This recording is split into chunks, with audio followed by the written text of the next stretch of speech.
سلام کے آداب۔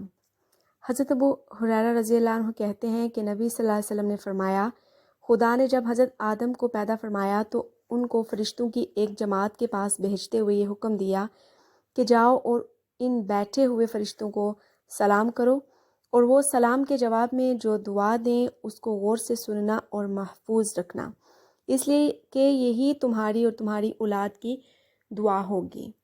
چنانچہ حضرت آدم علیہ السلام فرشتوں کے پاس پہنچے اور کہا السلام علیکم۔ فرشتوں نے جواب میں کہا السلام علیکہ ورحمۃ اللہ، یعنی ورحمۃ اللہ کا اضافہ کر کے جواب دیا۔ یہ بخاری اور مسلم کی روایت ہے۔ قرآن حکیم میں ہے کہ فرشتے جب مومنوں کی روح قبض کرنے آتے ہیں تو آ کر السلام علیکم کہتے ہیں۔ سورہ نحل میں ہے آیت نمبر 31 سے 32، ایسی ہی جزا دیتا ہے خدا متقی لوگوں کو، ان متقی لوگوں کو جن کی روحیں پاکیزگی کی حالت میں جب فرشتے قبض کرتے ہیں تو کہتے ہیں السلام علیکم، جاؤ جنت میں داخل ہو جاؤ اپنے اعمال صالحہ کے صلے میں۔ جنت کے دروازوں پر جب یہ متقی لوگ پہنچیں گے تو جنت کے ذمہ دار بھی انہی الفاظ کے ساتھ ان کا شاندار خیر مقدم کریں گے۔ قرآن پاک میں ارشاد ہے سورہ زمر کی آیت 73، اور جو لوگ پاکیزگی اور فرما برداری کی زندگی گزارتے ہیں ان کے جتھے جنت کی طرف روانہ کر دیے جائیں گے، اور جب وہ وہاں پہنچیں گے تو اس کے دروازے پہلے ہی سے ان کے استقبال میں کھلے ہوئے ہوں گے، تو جنت کے ذمہ داران سے کہیں گے السلام علیکم، یہ بہت ہی اچھے رہے، داخل ہو جاؤ اس جنت میں ہمیشہ کے لیے۔ اور جب یہ لوگ جنت میں داخل ہو جائیں گے تو فرشتے جنت کے ہر دروازے سے داخل ہو کر ان کو السلام علیکم کہیں گے۔ وہاں ان کی زبان پر یہ صدا ہوگی کہ اے خدا تو پاک و برتر ہے، اور ان کی باہمی دعا یہ ہوگی کہ سلام ہو تم پر، اور خدا کی طرف سے بھی ان کے سلام و رحمت کی صدائیں ہوں گی۔ سورہ یاسین میں ہے کہ جنت والے اس دن عیش و نشاط کے مشغلوں میں ہوں گے، وہ اور ان کی بیگمات گھنے سایوں میں مسحریوں پر تکیہ لگائے بیٹھے ہوں گے۔ ان کے لیے جنت میں ہر قسم کے لذیذ میوے ہوں گے، اور وہ سب کچھ ہوگا جو وہ طلب کریں گے۔ رب رحیم کی جانب سے ان کے لیے سلام کی صدا ہے، غرض جنت میں مومنوں کے لیے چار سو سلام کی صدا ہوگی۔ قرآن پاک میں ہے سورہ واقعہ میں، نہ وہ وہاں بے خدا بکواس سنیں گے اور نہ گناہ کی باتیں، بس ہر سو سلام ہی کی صدا ہوگی۔ کتاب و سنت کی ان واضح ہدایات اور شہادتوں کے ہوتے ہوئے مومن کے لیے کسی طرح جائز نہیں کہ وہ خدا اور رسول صلی اللہ علیہ وسلم کے بتائے ہوئے طریقے کو چھوڑ کر اظہار محبت و مسرت کے لیے دوسرے طریقے اختیار کریں۔ ہر مسلمان کو سلام کیجیے، چاہے اس سے پہلے سے تعارف اور تعلقات ہوں یا نہ ہوں۔ ربط اور تعارف کے لیے اتنی بات بالکل کافی ہے کہ وہ آپ کا مسلمان بھائی ہے، اور مسلمان کے لیے مسلمان کے دل میں محبت و خلوص اور خیرخواہی اور وفاداری کے جذبات ہی ہونے چاہیے۔ ایک شخص نے نبی صلی اللہ علیہ وسلم سے پوچھا اسلام کا بہترین عمل کون سا ہے؟ آپ صلی اللہ علیہ وسلم نے فرمایا غریبوں کو کھانا کھلانا اور ہر مسلمان کو سلام کرنا، چاہے تمہاری اس سے جان پہچان ہو یا نہ ہو۔ یہ بخاری اور مسلم کی روایت ہے۔ جب اپنے گھر میں داخل ہوں تو گھر والوں کو سلام کیجیے۔ قرآن پاک میں ہے سورہ نور کی ترجمہ، جب تم اپنے گھروں میں داخل ہوا کرو تو اپنے گھر والوں کو سلام کیا کرو۔ دعائے خیر خدا کی طرف سے تعلیم کی ہوئی بڑی ہی بابرکت اور پاکیزہ۔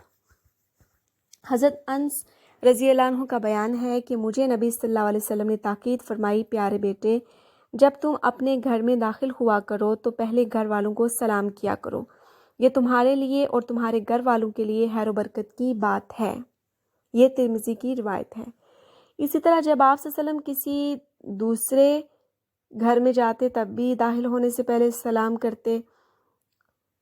قرآن پاک میں ارشاد ہے اے مومنو، اپنے گھر والوں کے سوا دوسرے گھروں میں داخل نہ ہوا کرو جب تک کہ گھر والوں کی رضا نہ لے لو اور گھر والوں کو سلام نہ کر لو۔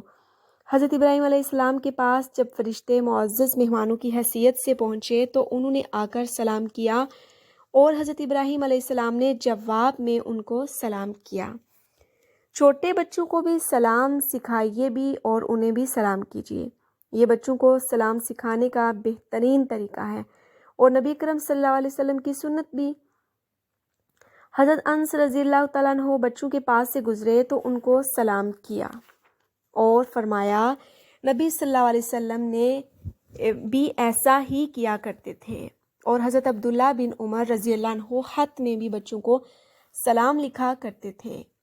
خواتین مردوں کو سلام کر سکتی ہیں اور مرد بھی خواتین کو سلام کر سکتے ہیں۔ حضرت اسماء انصاریہ رضی اللہ عنہ فرماتی ہیں کہ میں اپنی سہیلیوں میں بیٹھی ہوئی تھی کہ نبی صلی اللہ علیہ وسلم کا ہمارے پاس سے گزر ہوا تو آپ صلی اللہ علیہ وسلم نے ہم لوگوں کو سلام کیا۔ اور حضرت ہانی رضی اللہ عنہ فرماتی ہیں کہ میں نبی صلی اللہ علیہ وسلم کی خدمت میں حاضر ہوئی، آپ اس وقت غسل فرما رہے تھے، میں نے آپ صلی اللہ علیہ وسلم کو سلام کیا تو آپ صلی اللہ علیہ وسلم نے دریافت فرمایا کون ہو؟ میں نے جواب میں کہا ہانی ہوں۔ فرمایا خوب خوش آمدید۔ زیادہ سے زیادہ سلام کرنے کی عادت ڈالیے اور سلام کرنے میں کبھی بخل نہ کیجیے۔ آپس میں زیادہ سے زیادہ سلام کیا کیجیے، سلام کرنے سے محبت بڑھتی ہے اور خدا ہر دکھ اور نقصان سے محفوظ رکھتا ہے۔ نبی علیہ السلام کا ارشاد ہے میں تمہیں ایسی تدبیر بتاتا ہوں جس کو اختیار کرنے سے تمہارے مابین دوستی اور محبت بڑھ جائے گی۔ آپس میں کثرت سے ایک دوسرے کو سلام کیا کرو۔ یہ مسلم کی روایت ہے۔ اور آپ صلی اللہ علیہ وسلم نے یہ بھی فرمایا سلام کو خوب پھیلاؤ، خدا تم کو سلامت رکھے گا۔ حضرت انس رضی اللہ تعالیٰ عنہ کہتے ہیں کہ نبی صلی اللہ علیہ وسلم کے صحابہ بہت زیادہ سلام کیا کرتے تھے۔ سلام کی کثرت کا یہ حال تھا کہ اگر کسی وقت آپ صلی اللہ علیہ وسلم کے ساتھی کسی درخت کی اوٹ میں ہو جاتے اور پھر سامنے آتے تو پھر سلام کرتے، اور آپ صلی اللہ علیہ وسلم کا ارشاد ہے جو شخص اپنے مسلمان بھائی سے ملے تو اس کو سلام کرے، اور اگر درخت یا دیوار یا پتھر بیچ میں اوٹ بن جائے اور پھر اس کے سامنے آئے تو اس کو پھر سلام کرے۔ حضرت طفیل رضی اللہ عنہ کہتے ہیں کہ میں اکثر حضرت عبداللہ بن عمر رضی اللہ عنہ کی خدمت میں حاضر ہوتا اور آپ صلی اللہ علیہ وسلم کے ہمراہ بازار جایا کرتا۔ پس جب ہم دونوں بازار جاتے تو حضرت عبداللہ بن عمر رضی اللہ عنہ جس کے پاس سے بھی گزرتے اس کو سلام کرتے، چاہے وہ کوئی کباڑیا ہوتا، چاہے کوئی دکاندار ہوتا، چاہے کوئی غریب اور مسکین ہوتا، غرض کوئی بھی ہوتا تو آپ رضی اللہ عنہ ان کو سلام ضرور کرتے۔ ایک دن میں آپ صلی اللہ علیہ وسلم کی خدمت میں آیا آپ رضی اللہ عنہ کی خدمت میں آیا تو آپ رضی اللہ عنہ نے کہا چلو بازار چلیں۔ میں نے کہا حضرت بازار جا کے کیا کریں گے؟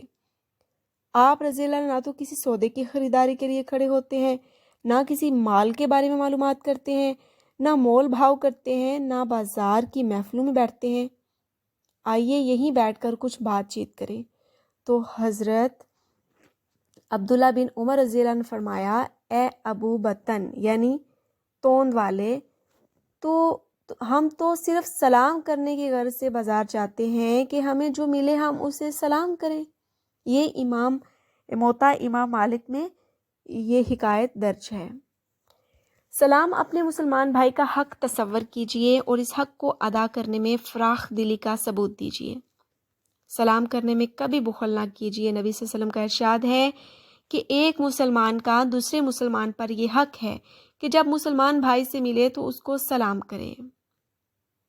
سلام کرنے میں ہمیشہ پہل کیجئے، اور اگر کبھی خدا نہ خواستہ کسی سے ان بن ہو جائے تب بھی سلام کرنے اور صلح صفائی کرنے میں پہل کیجئے۔ نبی صلی اللہ علیہ وسلم کا ارشاد ہے وہ آدمی اللہ سے زیادہ قریب ہے جو سلام کرنے میں پہل کرتا ہے۔ یہ ابو داؤد کی روایت ہے۔ اور آپ صلی اللہ علیہ وسلم نے فرمایا کسی مسلمان کے لیے یہ بات جائز نہیں کہ وہ اپنے مسلمان بھائی سے 3 دن سے زیادہ تک قطع تعلق کیے رکھے، کہ جب دونوں ملے تو ایک ادھر کترا جائے اور دوسرا ادھر۔ اس میں افضل وہ ہے جو سلام میں پہل کرے۔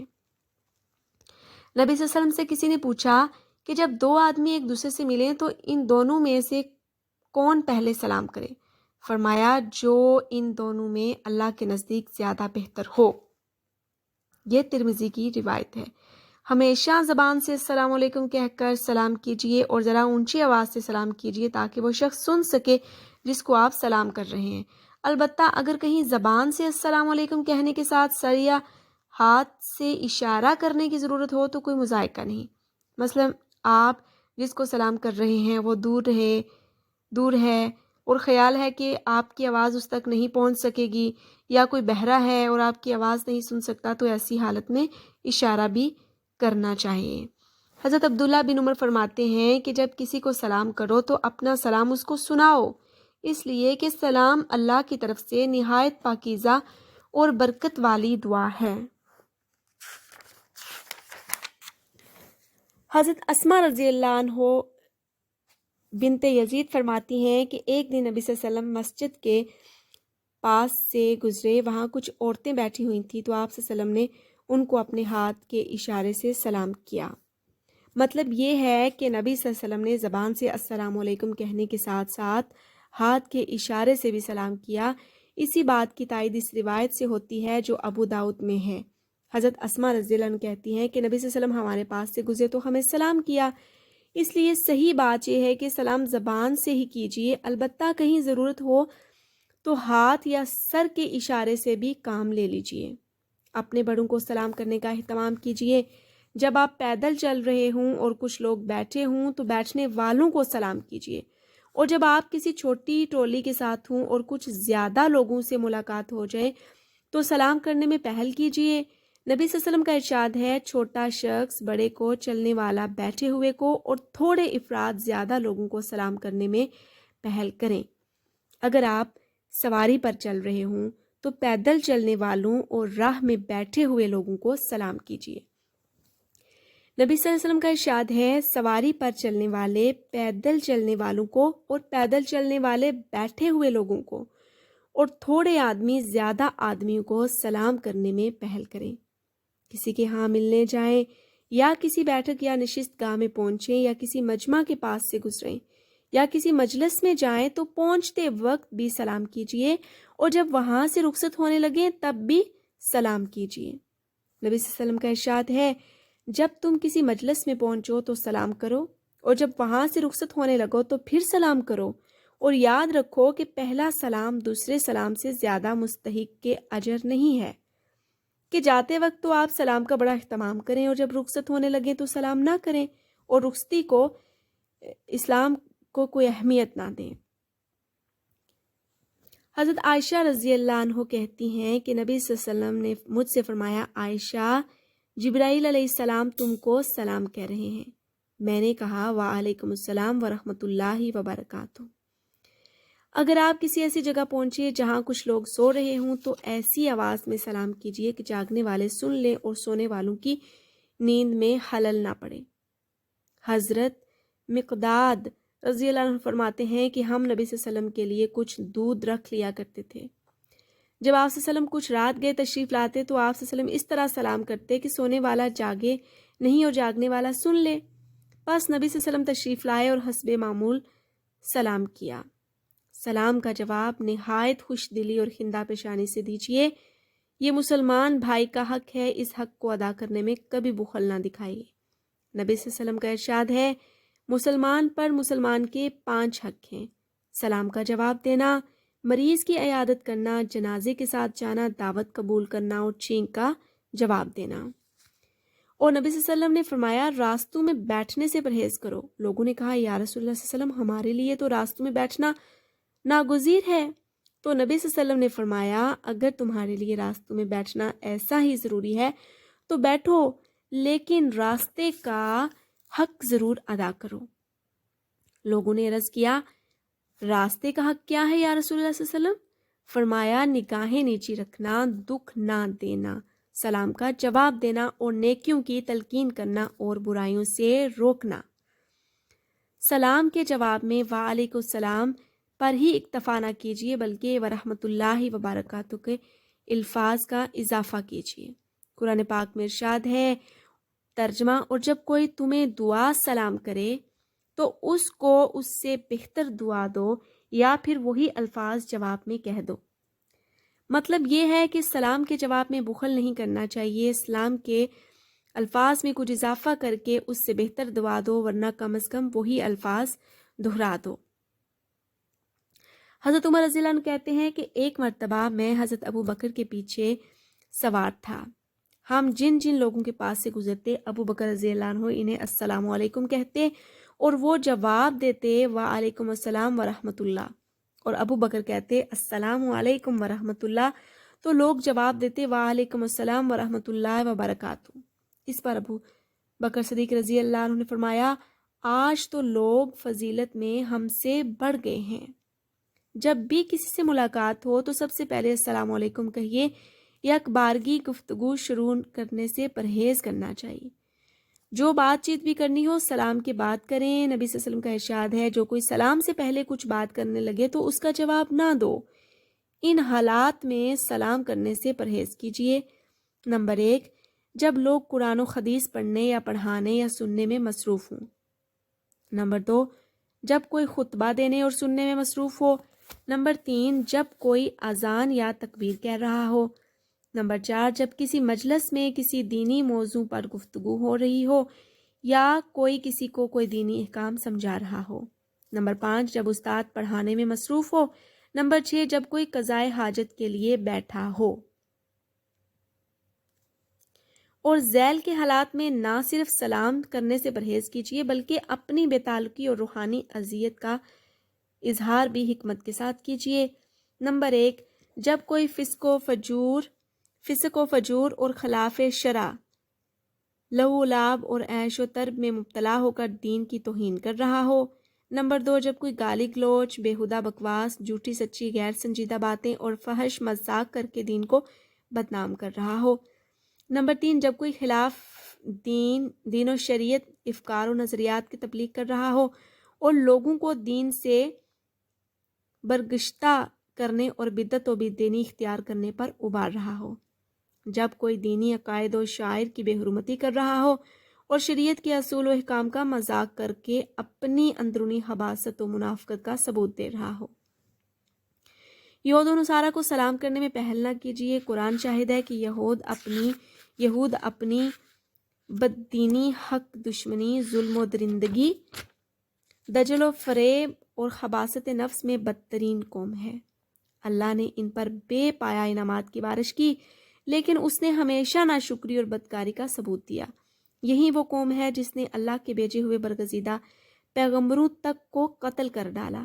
اس لیے مومن کو اس روش سے پرہیز کرنا چاہیے جس میں یہود کے اکرام و احترام کا شائبہ بھی ہو، بلکہ ایسی روش رکھنی چاہیے جس سے بار بار ان کو محسوس ہو کہ حق کی بدترین مخالفت کا انجام ہمیشہ کی ذلت و مسکنت ہے۔ نبی صلی اللہ علیہ وسلم نے فرمایا یہود و نصارہ کو سلام کرنے میں پہل نہ کیا کرو، اور جب تم راہ میں ان سے ملو تو ان کو ایک طرف سمٹ جانے پر مجبور کر دو۔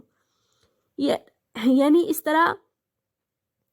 طرح وقار اور دبدبے کے ساتھ گزرو کہ یہ راستے میں خود یا ایک طرف کو سمٹ کر تمہارے لیے راستہ کشادہ چھوڑ دیں۔ جب کسی مجلس میں مسلمان اور مشرکین دونوں جمع ہوں تو وہاں سلام کیجیے۔ نبی اکرم صلی اللہ علیہ وسلم ایک بار ایسی مجلس کے پاس سے گزرے جس میں مسلم اور مشرک سب ہی شریک تھے، تو آپ صلی اللہ علیہ وسلم نے ان سب کو سلام کیا۔ اگر کسی غیر مسلم کو سلام کرنے کی ضرورت پیش آئے تو السلام علیکم نہ کہیے بلکہ آداب، عرض، تسلیمات وغیرہ اس طرح کے الفاظ استعمال کیجیے، اور ہاتھ یا سر سے بھی کوئی ایسا اشارہ نہ کیجیے جو اسلامی عقیدے اور اسلامی مزاج کے خلاف ہو۔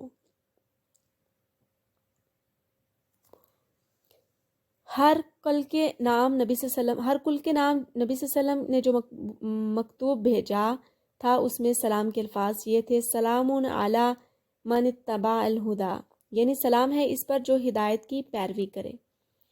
سلام کے بعد محبت و مسرت یا عقیدت کے اظہار کے لیے مصافحہ بھی کیجیے۔ نبی صلی اللہ علیہ وسلم خود بھی مصافحہ فرماتے اور آپ صلی اللہ علیہ وسلم کے صحابہ رضی اللہ عنہم بھی آپس میں ملتے تو مصافحہ کرتے۔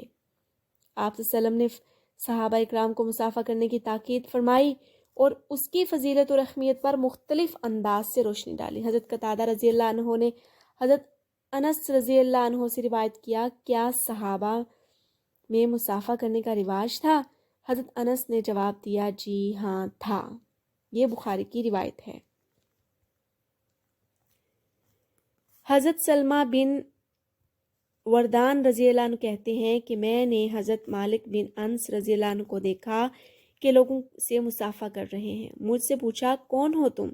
میں نے کہا بنی لیث کا غلام ہوں۔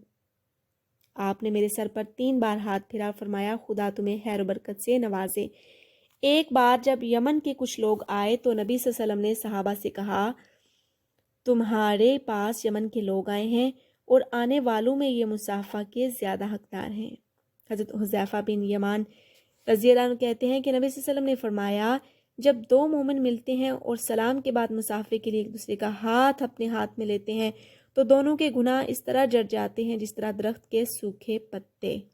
حضرت عبداللہ بن مسعود کہتے ہیں کہ نبی صلی اللہ علیہ وسلم نے فرمایا مکمل سلام یہ ہے کہ مصافحے کے لیے ہاتھ بھی ملائے جائیں۔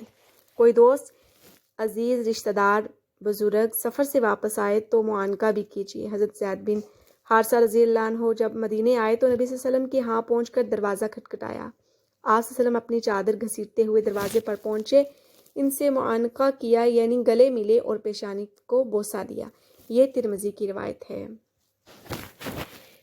باب عیادت کے آداب۔ نمبر 1، مریض کی عیادت ضرور کیجیے۔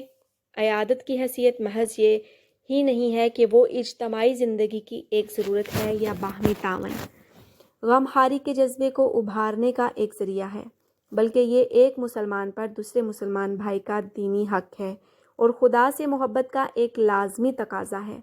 اللہ سے تعلق رکھنے والا اللہ کے بندوں سے بے تعلق نہیں ہو سکتا۔ مریض کی غم خواری، درد مندی اور تعاون سے غفلت برتنا دراصل اللہ سے غفلت ہے۔ نبی صلی اللہ علیہ وسلم کا ارشاد ہے قیامت کے روز اللہ فرمائے گا اے آدم کے بیٹے، میں بیمار پڑا تو تو نے میری عیادت نہیں کی۔ بندہ کہے گا پروردگار آپ ساری کائنات کے رب، بھلا میں آپ کی عیادت کیسے کرتا؟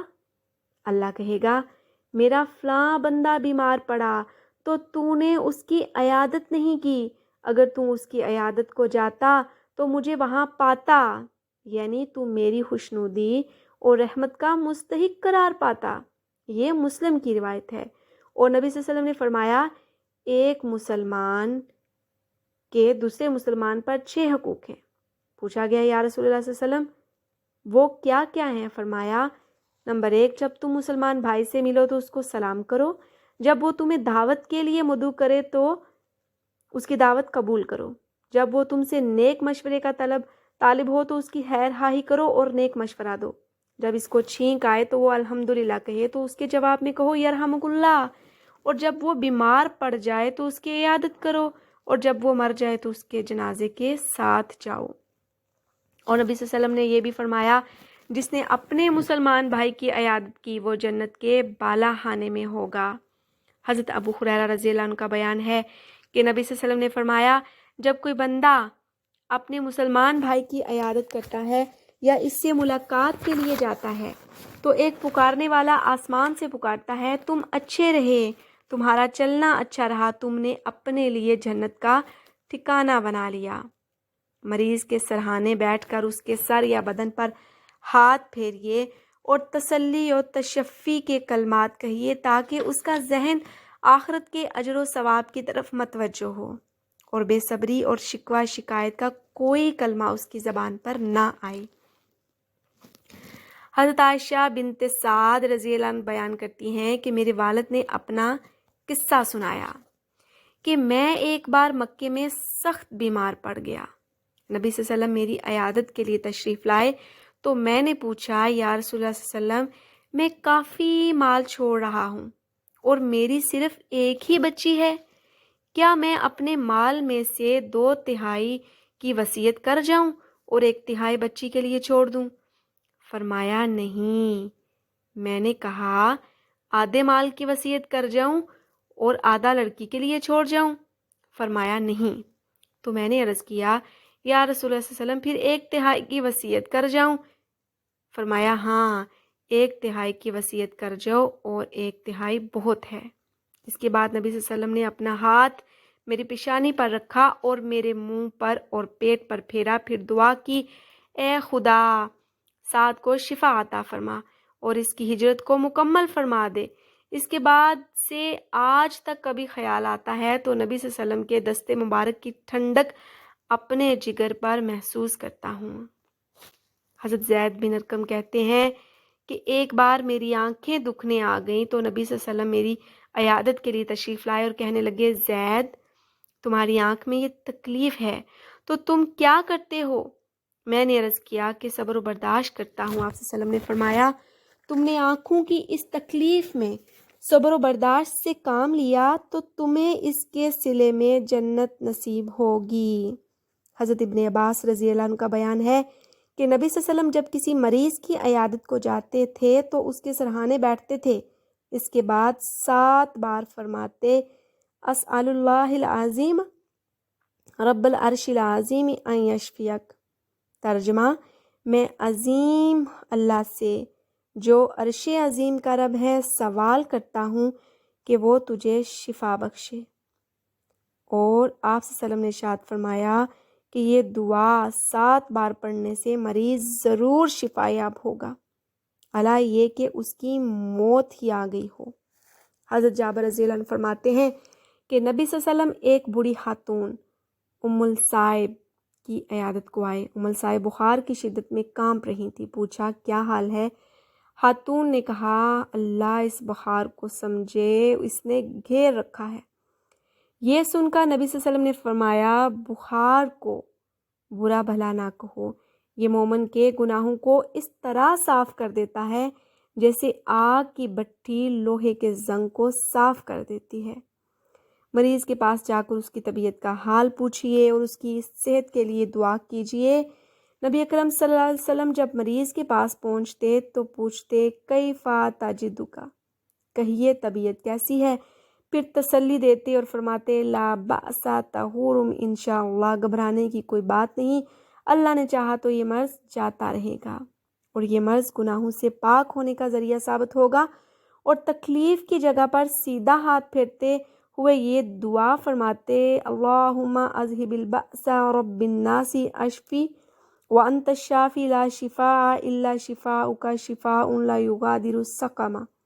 ترجمہ، اللہ اس تکلیف کو دور فرما، اے انسانوں کے رب اس کو شفا عطا فرما، تو ہی شفا دینے والا ہے، تیرے سوا کسی سے شفا کی توقع نہیں، ایسی شفا بخش کہ بیماری کا نام و نشان نہ رہے۔ مریض کے پاس زیادہ دیر تک نہ بیٹھیں اور نہ شور و شغب کیجیے۔ ہاں، اگر مریض آپ کا کوئی بے تکلف دوست یا عزیز ہو اور وہ خود آپ کو دیر تک بٹھائے رکھنے کا خواہش مند ہو تو آپ ضرور اس کے جذبات کا احترام کیجیے۔ حضرت عبداللہ بن عباس فرماتے ہیں کہ مریض کے پاس زیادہ دیر تک نہ بیٹھنا اور شور و شغب نہ کرنا سنت ہے۔ مریض کے متعلقین سے بھی مریض کا حال پوچھیے اور ہمدردی کا اظہار کیجیے اور جو خدمت و تعاون کر سکتے ہوں ضرور کیجیے، مثلا ڈاکٹر کو دکھانا، حال کہنا، دوا وغیرہ لانا، اور اگر ضرورت ہو تو مالی امداد بھی کیجیے۔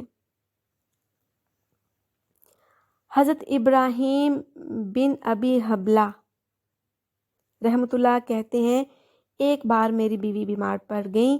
میں ان دنوں حضرت ام الدرداء رضی اللہ عنہ کے پاس آیا جایا کرتا تھا۔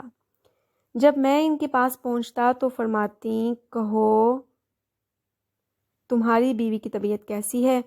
میں جواب دیتا، ابھی تو بیمار ہیں۔ پھر وہ کھانا منگواتی اور میں ان کے یہاں بیٹھ کر کھانا کھاتا اور واپس جاتا۔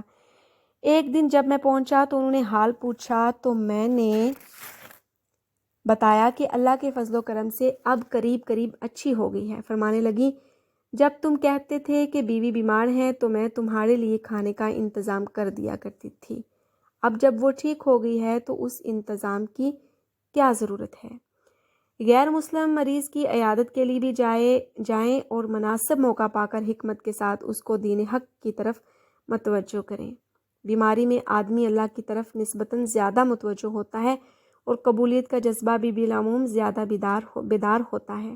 حضرت انس رضی اللہ عنہ کا بیان ہے کہ ایک یہودی لڑکا نبی صلی اللہ علیہ وسلم کی خدمت کیا کرتا تھا۔ ایک بار وہ بیمار پڑا تو آپ صلی اللہ علیہ وسلم اس کی عیادت کے لیے تشریف لے گئے۔ آپ صلی اللہ علیہ وسلم اس کے سرہانے بیٹھے تو اس کو اسلام کی دعوت دی۔ لڑکا اپنے باپ کی طرف دیکھنے لگا جو پاس ہی موجود تھا کہ باپ کا خیال کیا ہے۔ باپ نے لڑکے سے کہا، بیٹے ابو القاسم کی بات مان لے۔ چنانچہ لڑکا مسلمان ہو گیا۔ اب نبی صلی اللہ علیہ وسلم اس کے ہاں سے یہ کہتے ہوئے باہر آئے، شکر ہے اس اللہ کا جس نے اس لڑکے کو جہنم سے بچا لیا۔ یہ بخاری کی روایت ہے۔ مریض کے گھر عیادت کے لیے پہنچیں تو ادھر ادھر تکنے تانکنے سے پرہیز کریں اور احتیاط کے ساتھ اس انداز سے بیٹھیں کہ گھر کی خواتین پر نگاہ نہ پڑے۔ حضرت عبداللہ بن مسعود رضی اللہ عنہ ایک بار کسی مریض کی عیادت کے لیے گئے۔ ان کے ہمراہ کچھ اور لوگ بھی تھے۔ گھر میں ایک خاتون بھی موجود تھیں۔ حضرت کے ساتھیوں میں سے ایک صاحب اس خاتون کو گھورنے لگے۔ حضرت عبداللہ رضی اللہ عنہ کو جب محسوس ہوا تو فرمایا، اگر تم اپنی آنکھیں پھوڑ لیتے تو تمہارے حق میں بہت بہتر ہوتا۔